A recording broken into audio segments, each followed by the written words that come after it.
AQShda o'q-dori tanqisligi boshlandimi? Tramp Pentagondan hisob so'radi. Wildberries omborlarini O'zbekistonga ko'chirmoqchi. Putinga qarshi yurish Ozarbayjon Kiyev bilan aloqalarni kuchaytirmoqda. O'zbekiston Qirg'izistonga har oy 20 ming tonna yoqilg'i yetkazib berishi mumkin. AQShda o'q-dori tanqisligi boshlandimi? Tramp Pentagondan hisob so'radi. AQSh armiyasida haqiqatdan ham o'q-dorilar tanqisligi yuzaga kelganmi? Donald Tramp nega kutilmaganda Pentagon rahbarlaridan izoh talab qildi? Amerikaning The Washington Post gazetasi xabariga ko'ra, prezident Donald Tramp Camp Davidda bo'lib o'tgan hukumat yig'ilishida mudofaa vaziri Pete Hegsethdan o'q-dorilar zaxirasi bo'yicha tushuntirish so'ragan.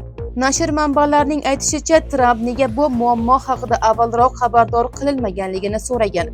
Prezident o'q-dorilar bilan bog'liq vaziyat allaqachon hal qilingan deb o'ylagan. Xabarda yana aytilishicha, Pete Hegseth mas'uliyatni o'z o'rinbosari Steven Feinberg zimmasiga yuklashga uringan. Biroq Oq uy ushbu ma'lumotlarni rad etdi. Matbuot kotibi Caroline Levitt bunday voqea bo'lmaganini va Tramp Pete Hegsethga to'liq ishonganini bildirdi. Pentagon ham AQShda o'q-dorilar tanqisligi hamda Tramp va Hegseth o'rtasida tortishuv bo'lgani haqidagi xabarlarni inkor etdi. Donald Tramp esa AQShda o'q-dorilar zaxiralari yetarli ekanligini ta'kidlab, bu kabi xabarlarni tarqatayotganlar aniqlanayotganligini ma'lum qildi. Shunday qilib, hozircha bu masalada The Washington Post xabari bilan Oq uy va Pentagonning rasmiy bayonotlari bir-biriga zidligicha qolmoqda. Wildberries omborlarini O'zbekistonga ko'chirmoqchi. Rossiyadagi dron hujumlari sabab Wildberries O'zbekistonga ko'chmoqdami? Bu qaror O'zbekiston uchun nimani anglatishi mumkin? The Moscow Times xabariga ko'ra, Rossiyaning eng yirik marketplace Wildberries uzoq muddat saqlanadigan mahsulotlarni Belarus, Qozog'iston va O'zbekistondagi omborlarga yo'naltirishni rejalashtirmoqda. Aytilishicha, bunga Rossiyadagi omborlarga uyushtirilayotgan Ukraina dronlari hujumlari sabab bo'lgan. Kompaniya yangi logistika tizimini joriy etayotganligini ma'lum qilgan va ayrim mahsulotlarni xorijdagi logistika markazlariga ko'chirishni boshlagani aytilmoqda. Mutaxassislarning fikricha, bu qaror omborlarni hujumlardan himoya qilishi mumkin.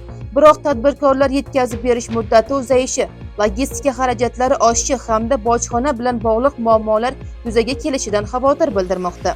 Shu bilan birga, Wildberries Toshkent viloyatida 170 ming kvadrat metrlik yirik logistika markazini qurmoqda. U kelajakda Rossiya, O'zbekiston va Yaqin Sharqni bog'laydigan muhim logistika markazlaridan biriga aylanishi rejalashtirilgan. Hozircha kompaniya mahsulotlarni O'zbekistonga ko'chirish, narxlar va yetkazib berish muddatiga qanday ta'sir qilishi haqida rasmiy izoh bermagan. Putinga qarshi yurish Ozarbayjon Kiyev bilan aloqalarni kuchaytirmoqda. Ozarbayjon Ukraina bilan aloqalarni yanada kuchaytirmoqda. Bugun Ozarbayjon tashqi ishlar vaziri Jayxun Bayramov rasmiy tashrif bilan Kiyevga bordi.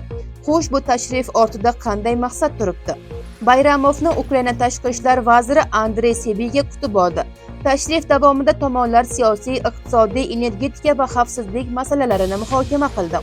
Shuningdek, Bayramov va Sebiga Ukraina qurolli kuchlari xotira maydoniga gul qo'yib, Ukrainada ishlab chiqariladigan dronlar ko'rgazmasini ham ko'zdan kechirdi. Matbuot anjumanida Andrey Sebiga Ozarbayjonning urush boshlanganidan buyon ko'rsatgan insonparvarlik yordami hamda Ukrainaning hududiy yaxlitligini qo'llab-quvvatlayotgani uchun minnatdorlik bildirdi. Tomonlar savdo hajmini oshirish, investitsiyalarni kengaytirish va energetika sohasidagi hamkorlikni rivojlantirish masalalarini ham muhokama qildi. Mazkur tashrif Ozarbayjon va Ukraina o'rtasidagi strategik hamkorlikning faollashayotganini ko'rsatmoqda. Ayni paytda Rossiya va Ukrainaga ko'rsatilayotgan har qanday yordamni tanqid qilib kelmoqda. O'zbekiston Qirg'izistonga har oy 20 ming tonna yonilg'i yetkazib berishi mumkin. O'zbekiston Qirg'izistonga har oy 20 ming tonna yonilg'i yetkazib berishi mumkin. Bu haqda Qirg'iziston Vazirlar Mahkamasi raisi Odilbek Qosimaliyev ma'lum qildi.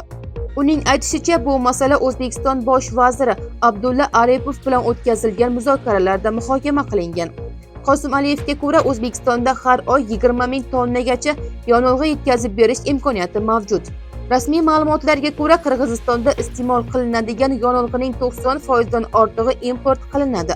Shu sababli mamlakat Rossiya, Belarus, Xitoy, Ozarbayjon, O'zbekiston, Turkiya va Yevropaning ayrim davlatlari bilan ta'minot yo'nalishlarini kengaytirish bo'yicha muzokaralar olib bormoqda.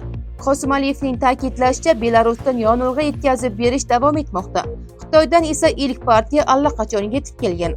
O'zbekiston bilan kelishuv amalga oshsa, bu Qirg'izistonning yonilg'i ta'minotini yanada barqarorlashtirishga xizmat qilishi mumkin. Xalqaro maydondagi eng muhim va ishonchli yangiliklarni birinchilardan bo'lib kuzatib borish uchun kanalimizga obuna bo'ling. Videoga like bosing va mavzu bo'yicha fikringizni izohlarda yozib qoldiring. Xayr, salomat bo'ling.